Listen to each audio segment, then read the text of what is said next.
Hi, and welcome to Axelbank Reports History and Today, conversations with America's top nonfiction authors and why their books matter right now.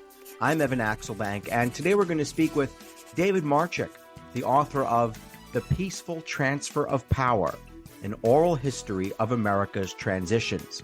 He's the dean of the business school at American University and was the director for the Center of Presidential Transition. He was also a member of the transition team that worked to transition from Trump to Biden. So certainly plenty to chew on there. Thanks so much for being here, David. Thanks for having me.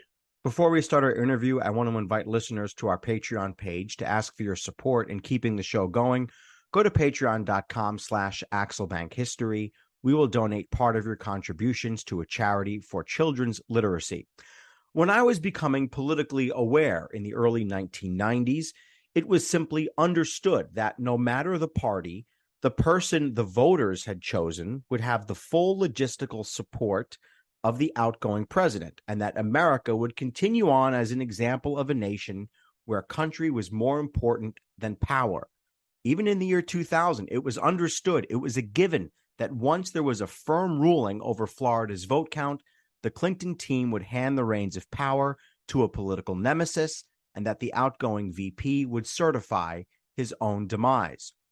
George Bush even said in his inaugural address that the peaceful transfer of power is rare through history, but common in our country.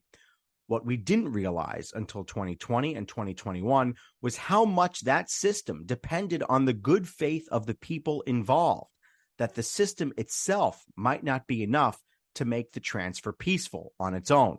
So, David Marchick, how can an oral history of presidential transitions help preserve peaceful presidential transitions?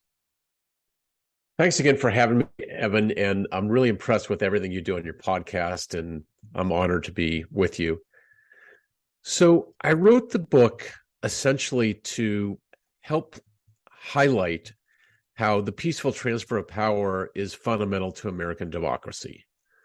You know, for 223 years prior to the year 2020, handoffs were smooth. And in the modern era, they were nonpartisan. As you mentioned, George W. Bush had one of the most contentious transitions ever coming into office, Bush v. Gore in your home state, Florida, where there was 537 votes, which determined the outcome of the election. And there was a peaceful transfer of power and cooperation from the outgoing to the incoming. So the book highlights the good, the bad, the ugly of presidential transitions, what's worked well, what hasn't, and also highlights what the country can do better to ensure that this hallmark of our democracy continues in a nonpartisan, good government way in the future. Why oral history? So the reason I did an oral history is because I had a podcast called Transition Lab, which analyzed every aspect of presidential transitions. We did a deep dive on every modern presidential transition since Carter, plus the historic transitions like Buchanan to Lincoln and Hoover to Roosevelt. We had chiefs of staffs and political advisors and the people that ran transitions. And then we took the transcripts from the podcasts and the lessons learned and put them into a book, and therefore was an oral history of presidential transitions. And it makes it lighter, interesting. You get to read the transcripts, and it's kind of fun, hopefully. It was so funny. I literally picked up the Chris Whipple book on Joe Biden's presidency. It came out just a few days ago, and I was in the middle of preparing for this episode, and there was your name in the first few pages of it, when I was like, whoa, that's funny. The book describes how you were summoned to the White House by sort of, I don't know how else to say it, a shadow group in the Trump White House well before the election was held to begin the preparations for a transfer of power that we would later learn Donald Trump had no interest in fostering himself. Did you realize when you were first called to the White House how blinking red this system could become? Not at all. It's a great question. And the Chris Whipple book is great. It's really interesting, fascinating book. So I met a fellow named Chris Liddell, who was the deputy chief of staff for President Trump in January of 2020. I was working on this project, and I went to the White House with a fellow named Josh Bolten, who was chief of staff to George W. Bush. And Josh handled the transition out of office of George W. Bush, which we can get into. That's considered the gold standard of transitions. So Josh and I went in to talk to Chris Liddell, and the goal was to talk to him about what he's planning if Trump were to win. He was in charge of the transition planning for the second term, and also if Trump were going to lose. And so we went through the breakfast. It was an interesting breakfast. It was, at the White House mess. And at the end, Josh, who's a wise Washington hand, looked at Chris and said, all right, what's your plan if you're going to lose, if Trump loses? And there was this awkward pause because nobody in the White House plans to lose. And Chris said, I guess I have to figure that out. So I didn't know that 1 year from that moment, this was January of 2019, that literally the biggest crisis in democracy since the Civil War would occur with this White House. Fortunately, there were good people like Chris Liddell, who was very loyal to Donald Trump, but he was more loyal to the democracy and to our Constitution. And he helped usher in Joe Biden to office after it was clear that Donald Trump lost. What exactly is being transitioned, right? Like, it's not just the guy standing in the Oval Office. It's not just the guy who gets to give the big speech at the beginning. Explain, if you can, the incredibly elaborate government we have and why it's not enough to just say, well, the guy at the top is different, but everything else is the same. What does the transfer of power actually mean? Okay, so think about both sides. You have the new government coming in, and you have the old government going out. The new government coming in has literally the top layers of the government disappear. So there's a new president, there's a new vice president. The entire White House staff leaves. So I came in with President Clinton in 1993. The building was empty at noon on January 20th. The desks were empty. There were no files. The computers didn't work. There was no memo saying, here's what you should do in your job. I had your old job.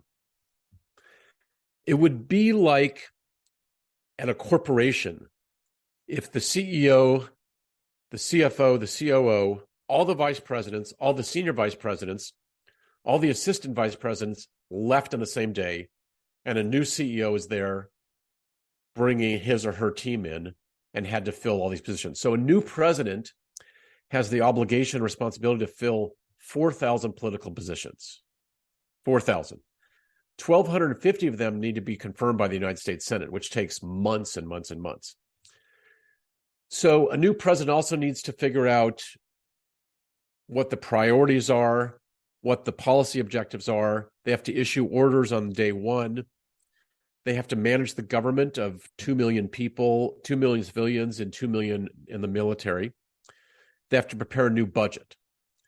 The outgoing under laws that were created post 9/11 has a responsibility and an obligation to prepare for a new government to come in. They need to prepare memos. They need to facilitate briefings, provide intelligence briefings to the incoming staff, and organize the government for this handoff. Because while the government may change, terrorists don't stop targeting the United States because it's January 20th. The economy or crises don't stop, and a new president has to be ready.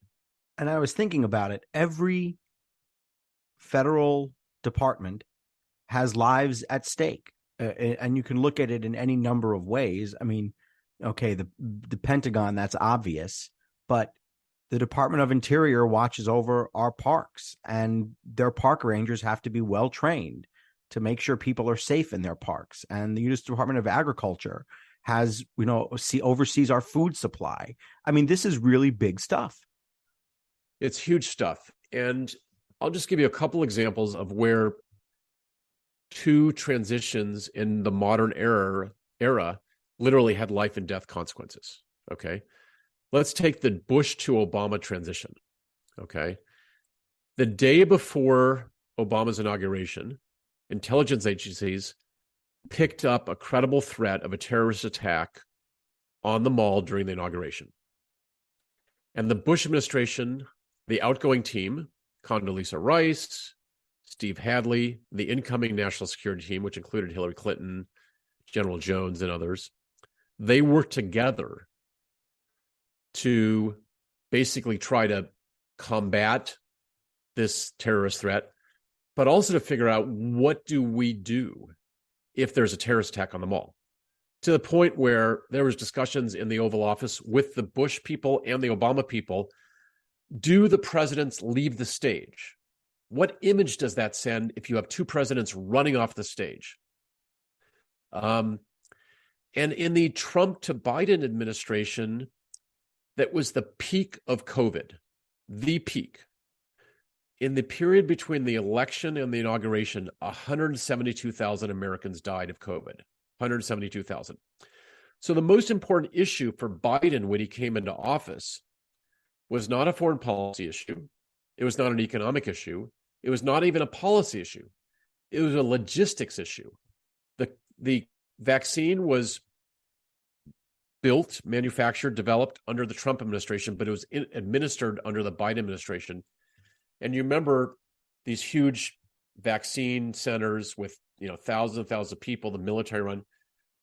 The Biden people could not talk to the Pentagon, the Department of Health, the Budget Office, and others about this during the stalled transition. And literally lives are at stake.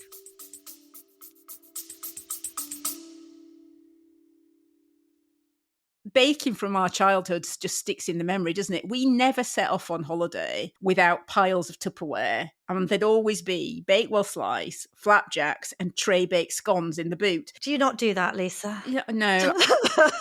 Sadly, I do not stack the Tupperware in the back of the car when we go off on holiday. Oh.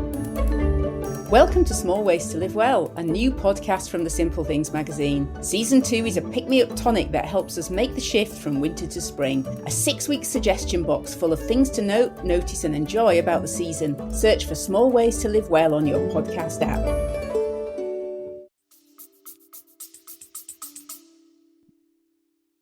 It used to be that the Electoral College, and we sort of learned this in college, that the Electoral College amplified even a marginal victory and gave the incoming president a mandate, not just to govern, but to take over the workings of the federal bureaucracy. JFK is a good example of that. Clinton's a very good example of that. In the last 20 years, though, we've had two occasions where the voters and the Electoral College were not on the same page. The people chose one person. The Electoral College elected someone different. From your judgment, how much does the Electoral College system jeopardize the peaceful transfer of power? I actually don't think it does that much. Historically, even modern times, even in like the Bush v. Gore election, a new president earns the support of a majority of American people. So Clinton, for example, was a three-way race. He only won 43% of the vote. But once he became president, he had, his ratings went up by 15, 20%, and the country kind of comes together behind a new president. Same thing for George W. Bush. The country came together. Now, there were hardcore Democrats, many of whom are my friends, who basically said this is an illegitimate election. It was decided by the Supreme Court. I don't recognize it. But most of the country basically came behind him. I think the last couple of elections, the partisan nature of our society has gotten so hardened that American spirit of coming together behind a new president has kind of dissipated or evaporated. And I'm hoping we get back to the old times. So it's the partisan breakdown that has changed things and partisan feelings more than the Electoral College. Let's go back to the beginning. George Washington in the Hamilton play famously says, "You have to go on without me." What precedents did George Washington set in real life for the peaceful transfer of power? So George Washington famously gave up power, which there was no tradition of that. There was no tradition. he handed the reins off to John Adams in 1797, and that led to what's now 225 years of peaceful transitions. And we've had presidents who have not wanted to leave, but they've always left. And there's always been a peaceful transition of power. We've had two times in our American history where there's been violence. One was the Civil War, where between the time that Lincoln was elected and the time he took his oath of office, 7 states seceded. A separate president was elected in the South, Jefferson Davis.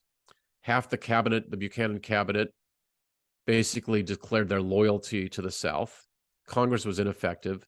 The Secretary of Treasury said that Lincoln was an enemy of the people, and there was violence. And in the book, I interviewed the wonderful historian Ken Burns. I interviewed him twice. First time I interviewed him was the summer of 2020. And I'm focused on, the minutia in government and making transitions better, personnel and operations. And Ken said, Dave, you're focused on all the minutia. Let's step back and look at this majesty of our country. In the 223 years since George Washington handed the baton to John Adams, no troops have been alerted, no arms have been raised, no shots have been fired, and nobody's been killed. And I had him back after January 6th. And I said, Ken, last time you were on, you said no troops were alerted, no arms were raised, no shots been fired, nobody's been killed. Now what say you? And this is the man that chronicled the Civil War, the Vietnam War, some of the worst parts of American history. And he said, the country's never seen anything like this. And he said, this is the second worst transition in history, only behind the Buchanan to Lincoln transition. And why do historians, I've had other historians say this on the show, so it's not just you. Why have other historians, or why have you, and why do most historians seem to argue that even though all those things happened between Buchanan and Lincoln, it can still be considered a peaceful transition? Well, I don't think that they would say that the transition was peaceful because you had Americans killing Americans soon after Lincoln was elected. And in fact, Lincoln took a train trip to Washington, D.C. for 13 days, and he didn't step foot in the South. The farthest south he went, besides Washington, D.C., was Cincinnati, Ohio. So that was a violent transition. People died during that transition. And it wasn't a kind of the same type of insurrection against the government or challenging the outcome of the election. It basically led to a fissure in our country. There certainly have been presidents who handed off power to people who were political nemesis, almost back to the very, very beginning. Do we know some of the early articulations that they made as they prepared to hand the reins of government off to the next person? Say either Adams to Jefferson or John Quincy Adams to Jackson or Buchanan to Lincoln, or maybe some other more obscure ones. What do we know about what the earlier president said about this transfer and whether it should be peaceful? Well, Adams, of course, and Jefferson were bitter enemies, and there was the disputed election of 1800. And it was such a combative election that Adams didn't even show up for Jefferson's inauguration. But nevertheless, he left. And, the government was tiny then. You can't even make the same comparison. Hoover and Roosevelt hated each other. The Clinton to Bush transition was challenging because you had Al Gore as the sitting vice president running against Bush. And everybody in the White House supported Gore, of course. So there have been some challenging transitions, but they've been peaceful. And even, I'll give you an example. Donald Trump withheld intelligence briefings from Joe Biden for a while during the transition. Okay. Even Clinton provided George W. Bush with intelligence briefings while the election was disputed, when his sitting vice president was seeking to be the victor. So, even in the most heated, disputed election of the modern era where it was close. The Trump election with Biden was not close. It was the same electoral count that he won, which he said was a landslide. The Bush v. Gore was close, 537 votes. Florida was the only state determining who would win 270 electoral votes, and there was a mandatory recount provision under state law. So we literally did not know who was going to win that election. Have you found that through history, have you found that the transfer of power, the peaceful transfer of power, has depended more on the politics and the party of the individual or the personalities of the individuals? Great question. It's more on the personalities of the individuals. So, George W. Bush was an MBA. He was focused on management. He had a very effective transition in, even though it was shortened. And he had a very effective transition out. Bill Clinton, who I worked for in the campaign and who I worked for in the White House, had a terrible transition in. He was the guy that was the late kid in class that studied late at night, the night before the election, and came in and aced the tests. And I was the kid that was studying all along, and Clinton did better than, Right. And one of you is sitting in the Oval Office, and you're sitting here right now talking to me, right? And you have to plan for the transition very early. In fact, in the book, I interviewed Mac McLarty, who was Clinton's chief of staff. And he said Clinton didn't put a lot of effort in the transition. Actually, Clinton wrote about this in his own autobiography. He said he didn't want to seem presumptuous. He didn't want to allocate a lot of time and energy. And, he focused on the cabinet in Arkansas, and that's what ran the government. So Mac McLarty in the book, I asked him about this, and he said, basically, if you fall behind in a transition planning effort, you can never catch up because the pace of work accelerates in a logarithmic way as you get closer to the election. You need to start planning in March, April of the election year, starting to hire staff, and you just can't fall behind. You can never catch up. I'm really curious about other countries. I'm not sure how much of an expert you are, but I figured you know a little bit at least. Did we export this idea of peaceful transitions of power?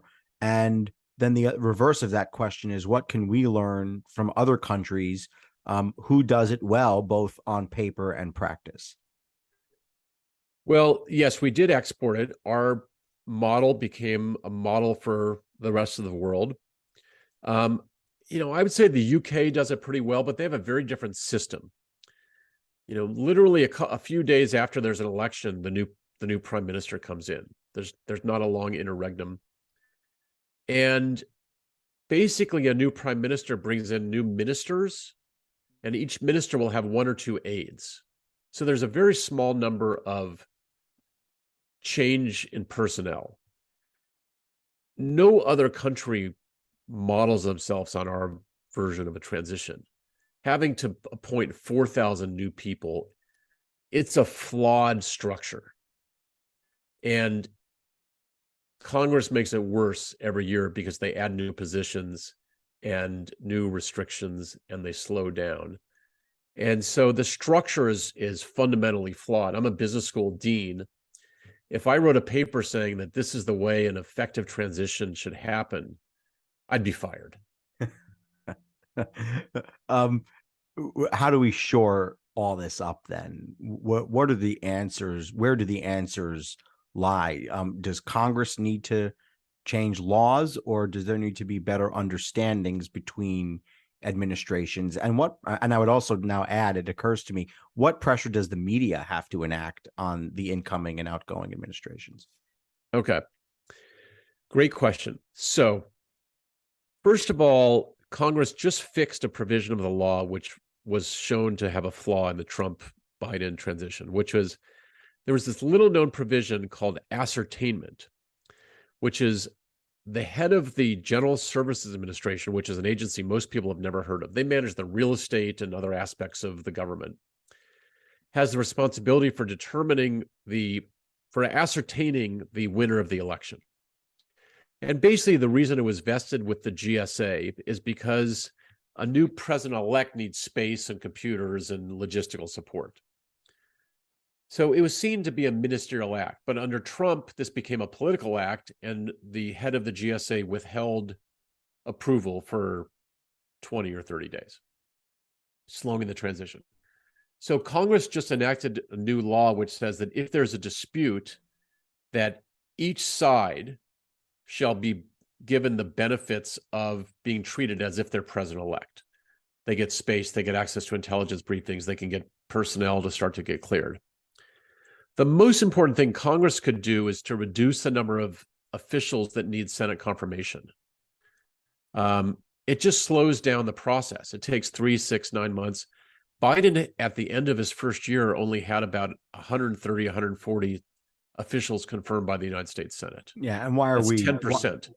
And why are we confirming the undersecretary of undersecretary of undersecretary? Exactly. Of even the Veterans Affairs Department, or I mean, the Pentagon might be one thing, but exactly. Assistant secretary in charge of dealing with the media. That doesn't need to be confirmed. Right. So ultimately, I think more than the media, the American people should demand results. So when the American people evaluate a candidate, they should evaluate the candidate's focus on managing the government as one of the aspects of the candidate's attributes to be president. Are they planning a transition? Are they planning ahead? Do they have people that are thinking about these issues? Do they have a plan in place? Because if a new president, if a candidate gets to November 5th or 6th or election day and doesn't have a plan in place, people in place, the country is going to hurt. Those letters that they leave for one another really leave a mark on our psyche, and there's always lots of reporting done to try and find out what's in them. Certainly it was easier to get information on those in previous years, but I don't believe Trump ever revealed what Obama said, and I don't believe that Biden has revealed what Trump said. How important are those letters in that last flurry as someone takes office? How important is that to the transfer itself? It's not that important to the actual governance, but it's important to the psyche of the outgoing and the incoming, and it's a symbol of the peaceful transfer of power. It's like, why does it matter if President Trump didn't show up to the inauguration of Joe Biden? It doesn't really affect Biden's ability to take office, but it's the symbolic nature. It's sending the signal. It's projecting this peacefulness of the transfer of power. And Trump was only the 4th president in history to not show up to his successor's inauguration. The last one was Andrew Johnson. So, there's some wonderful letters. George H.W. Bush wrote the most gracious letter to Bill Clinton, even though Bill Clinton cleaned his clock in the election. And it was, and they were mean to each other. Yeah. They were mean to each other. Absolutely. And they became friends later on, but they didn't like each other in the election. And that letter, I've gone back and read it a couple of times. It's the most gracious, thoughtful, patriotic letter that you can imagine. And this is a man who had just been defeated, a man who all he wanted to do for the rest of his whole life was be president and then stay president. And he was defeated by someone he thought was inferior in skills and capability to him. And so I love those letters. Just if you like history, they're wonderful. What does history suggest about why this transfer is so important to our psyche and to the way our governments work? In other words, can we take the way a transfer went and then look at the results of the next administration afterwards? Yes. And a lot of this also depends on the personality of the president. So I'll just give you an example. In the book, I interviewed Stu Eizenstat and David Rubenstein. They worked for Jimmy Carter. And he really didn't want to leave. I mean, he was spent that last night in the Oval Office, Absolutely. Yeah. But coming in, Carter planned a transition. He had a team work on it, but he didn't tell the campaign team that he had a transition planning effort. And so a week before the election, these stories started to appear in the newspaper. Carter's planning this, Carter's planning that, he's planning this priority. And the campaign team said, where are these stories coming from?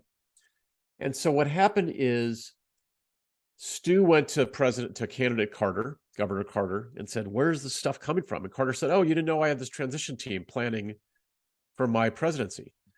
And that created a clash. In any organization, there's clashes and there's tension. So you had the campaign team that basically said, "We won the election for Carter. We deserve the spoils of the election."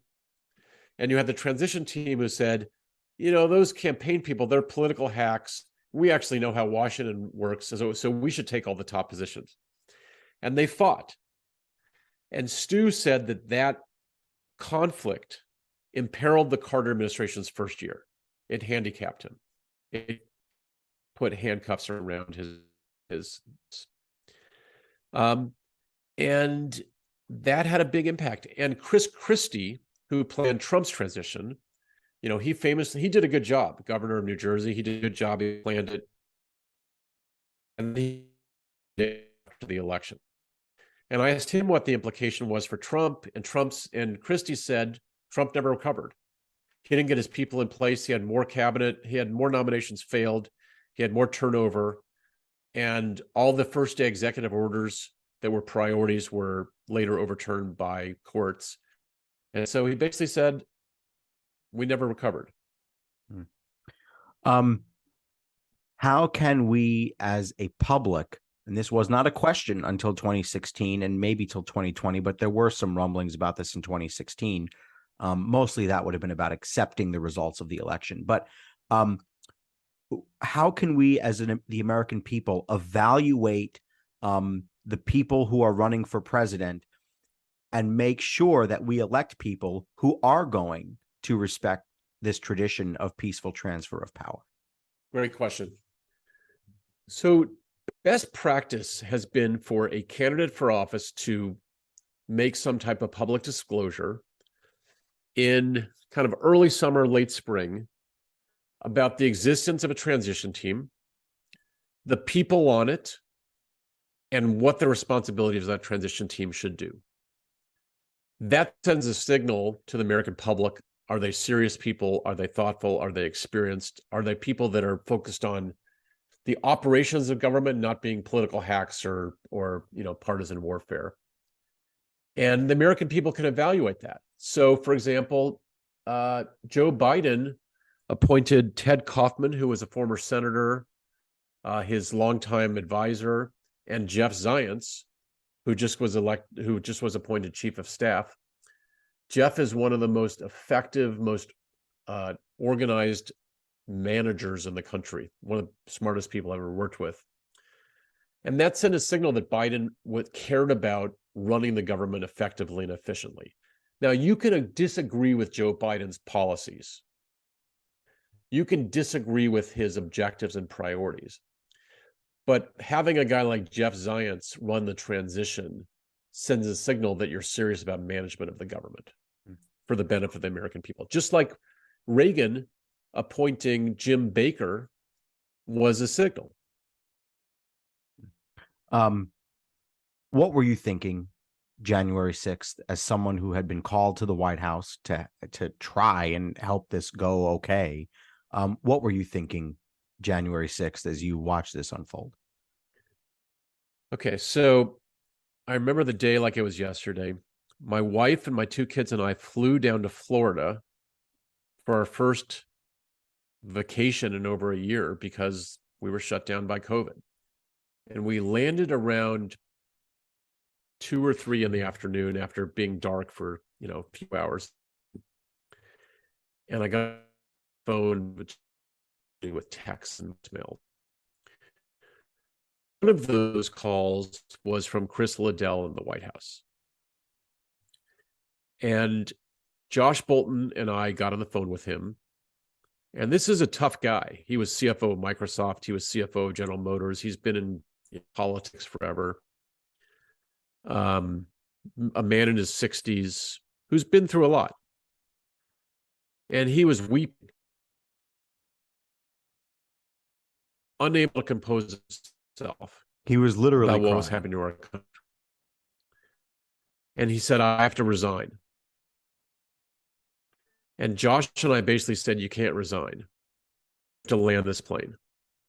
You have responsibility to the country to facilitate the smooth and peaceful transfer of power.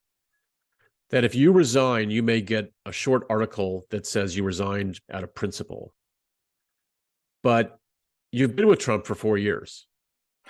And so the next 14 days are critical for you to do everything you can to enable the smooth and peaceful transfer of power. And he stayed.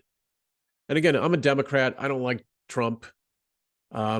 I felt I was in a job that was nonpartisan, and I took that nonpartisan nature seriously. And so I was very, very even-keeled and I worked equally with the Biden team and with the Trump team. And did you, I don't know how much of this you've said publicly yet, but did you engage further with people on both teams after January 6th? 100% every day. Every day. Yeah. And can I ask what the particular work you were doing was? So there was a period of time prior to the election where I was talking to both sides, and there was a small group of officials on both sides that knew I was talking to both sides, and I would share high-level information. So to the Biden team, I would let them know that Chris Liddell and the people on his team were doing an effective job. They were taking it seriously, and they were doing a good job. And the Biden people, they were baffled by it. They're like, Dave, you're BSing us. That can't be true. I said, no, it's true. And for the Trump team, I would say the Biden team are expecting this, this, and this if they are to win, and you should be prepared for this. And then I also was talking to the Trump team about their plans should they win a second term. Then after the election, there was this period of time where the transition should have started, but it was delayed. And I was an intermediary between the two sides.